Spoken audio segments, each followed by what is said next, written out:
Hechos capítulos 27 y 28. Leemos en Hechos capítulo 27.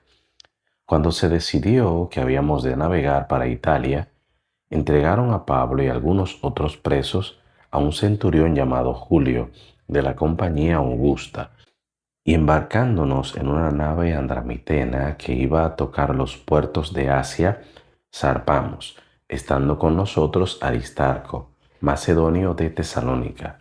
Al otro día llegamos a Sidón, y Julio, tratando humanamente a Pablo, le permitió que fuese a los amigos, para ser atendido por ellos, y haciéndonos a la vela, desde allí navegamos a Sotavento de Chipre, porque los vientos eran contrarios. Habiendo atravesado el mar frente a Cilicia y Panfilia, arribamos a Mira, ciudad de Licia, y hallando allí el centurión una nave alejandrina que zarpaba para Italia, nos embarcó en ella, navegando muchos días despacio y llegando a duras penas frente a Nido, porque nos impedía el viento, navegamos a Sotavento de Creta, frente a Salmón, y costeándola con dificultad, llegamos a un lugar que llaman Buenos Puertos, cerca del cual estaba la ciudad de Lasea. Y habiendo pasado mucho tiempo, y siendo ya peligrosa la navegación por haber pasado ya el ayuno, Pablo les amonestaba diciéndoles: Varones, veo que la navegación va a ser con perjuicio y mucha pérdida, no solo del cargamento y de la nave, sino también de nuestras personas. Pero el centurión daba más crédito al piloto y al patrón de la nave que a lo que Pablo decía, y siendo incómodo el puerto para invernar, la mayoría acordó zarpar también de allí, por si pudiesen arribar a Fenice, puerto de Creta que mira al nordeste y sudeste, e invernar allí. Y soplando una brisa del sur, pareciéndoles que ya tenían lo que deseaban, levaron anclas e iban costeando Creta. Pero no mucho después dio contra la nave un viento huracanado llamado Euroclidón, y siendo arrebatada la nave y no pudiendo poner proa al viento, nos abandonamos a él y nos dejamos llevar. Y habiendo corrido a sotavento de una pequeña isla llamada Clauda, con dificultad pudimos recoger el esquife, y una vez subido a bordo, usaron de refuerzos para ceñir la nave, y teniendo temor de dar en la sirte, arriaron las velas y quedaron a la deriva. Pero siendo combatidos por una furiosa tempestad, al siguiente día empezaron a alijar, y al tercer día con nuestras propias manos arrojamos los aparejos de la nave, y no apareciendo ni sol ni estrellas por muchos días, y acosados por una tempestad no pequeña, ya habíamos perdido toda esperanza de salvarnos. Entonces Pablo, como hacía ya mucho que no comíamos, puesto en pie en medio de ellos, dijo: Habría sido por cierto conveniente, oh varones, haberme oído, y no zarpar de Creta tan solo para recibir este perjuicio y pérdida. Pero ahora os exhorto a tener buen ánimo, pues no habrá ninguna pérdida de vida entre vosotros, sino solamente de la nave, porque esta noche ha estado conmigo el ángel del Dios de quien soy y a quien sirvo, diciendo: Pablo, no temas, es necesario que comparezcas ante César, y he aquí, Dios te ha concedido todos los que navegan contigo. Por tanto, varones, tened buen ánimo, porque yo confío en Dios que será así como se me ha dicho. Con todo, es necesario que demos en alguna isla. Venida la 14ª noche, y siendo llevados a través del mar Adriático, a la medianoche los marineros sospecharon que estaban cerca de tierra, y echando la sonda, hallaron 20 brazas, y pasando un poco más adelante, volviendo a echar la sonda, hallaron 15 brazas, y temiendo dar en escollos, echaron 4 anclas por la popa, y ansiaban que se hiciese de día. Entonces los marineros procuraron huir de la nave, y echando el esquife al mar, aparentaban como que querían largar las anclas de proa. Pero Pablo dijo al centurión y a los soldados: si éstos no permanecen en la nave, vosotros no podéis salvaros. Entonces los soldados cortaron las amarras del esquife y lo dejaron perderse. Cuando comenzó a amanecer, Pablo exhortaba a todos que comiesen, diciendo: este es el 14º día que veláis y permanecéis en ayunas, sin comer nada. Por tanto, os ruego que comáis por vuestra salud, pues ni aun un cabello de la cabeza de ninguno de vosotros perecerá. Y habiendo dicho esto, tomó el pan y dio gracias a Dios en presencia de todos, y partiéndolo, comenzó a comer. Entonces todos, teniendo ya mejor ánimo, comieron también. Y éramos todas las personas en la nave 276. Y ya satisfechos, aligeraron la nave echando el trigo al mar. Cuando se hizo de día no reconocían la tierra, pero veían una ensenada que tenía playa, en la cual acordaron varar, si pudiesen, la nave. Cortando pues las anclas, las dejaron en el mar, largando también las amarras del timón, e izada al viento la vela de proa, enfilaron hacia la playa, pero dando en un lugar de 2 aguas, hicieron encallar la nave.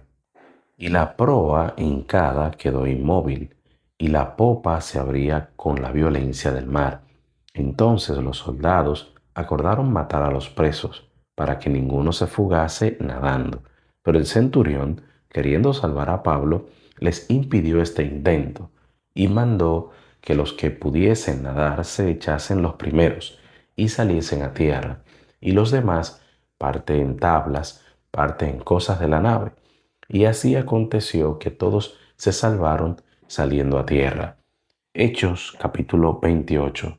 Estando ya a salvo, supimos que la isla se llamaba Malta, y los naturales nos trataron con no poca humanidad, porque encendiendo un fuego nos recibieron a todos a causa de la lluvia que caía y del frío.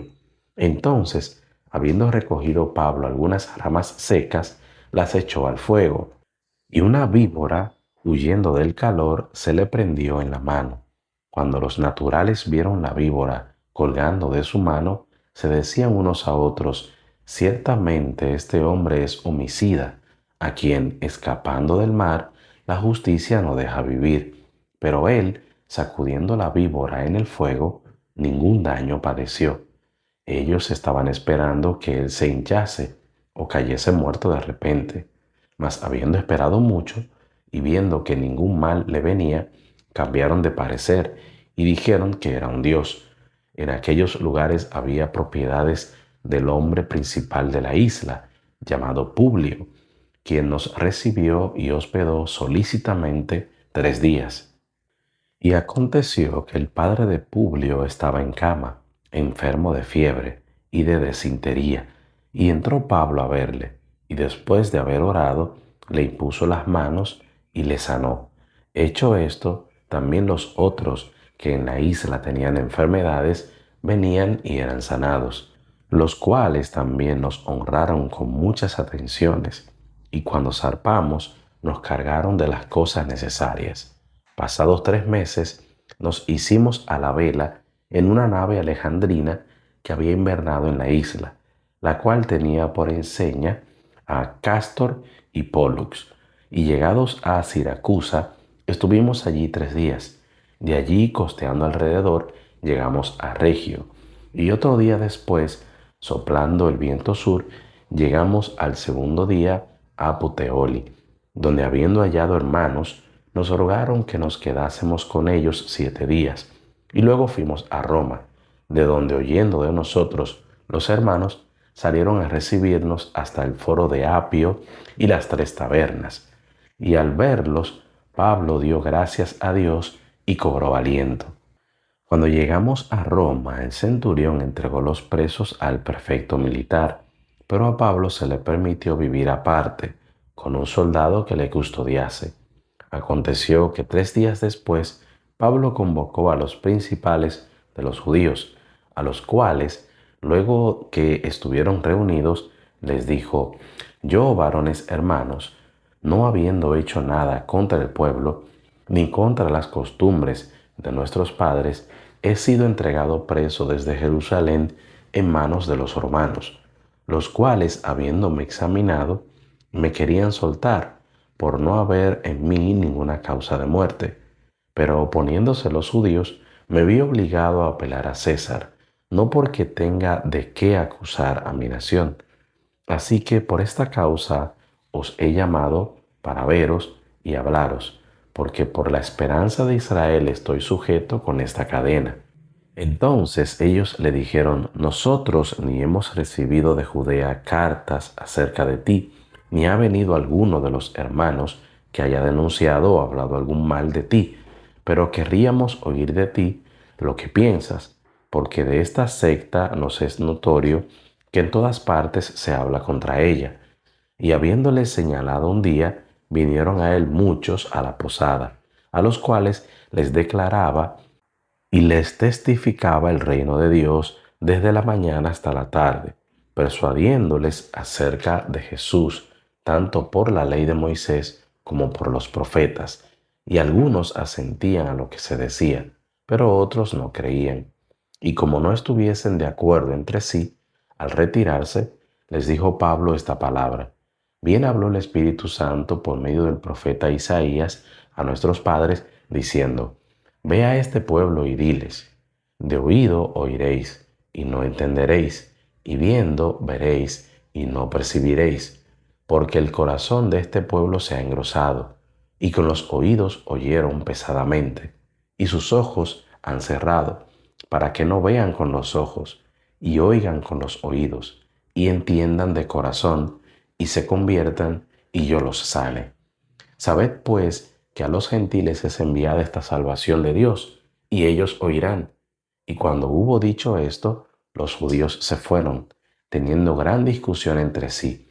Y Pablo permaneció 2 años enteros en una casa alquilada, y recibía a todos los que a él venían, predicando el reino de Dios y enseñando acerca del Señor Jesucristo abiertamente y sin impedimento.